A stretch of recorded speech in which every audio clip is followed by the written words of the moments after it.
గెలిచిన మొదటి అవార్డు ఇది. I'd like to dedicate this award to all my fans. I thank you for your love and support. I hope to make you all more proud. I love you, my army. Thank you. And ఇంకా film awards కాబట్టి సరదాగా సినిమాల నుంచి ఒక dialogue okay, సరదాగా Pushpa cinema నుంచి ఒక dialogue. ఆ బిడ్డ మీద ఒక్క గీటు పడ్డా గుంట గంగమ్మ తల్లి జాతరలో ఈ ఆట తలలు నరికినట్టు రప్ప రప్ప నరుగుతా ఒక్కొక్కడిని.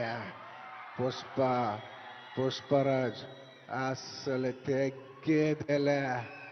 Thank you so much. I'd like to thank all the Pushpa fans from all over the world. Thank you so much for people all across the country for making this film a phenomenon. And ఇంకెవరైనా మర్చిపోయింటే క్షమించండి. Thank you. And once again,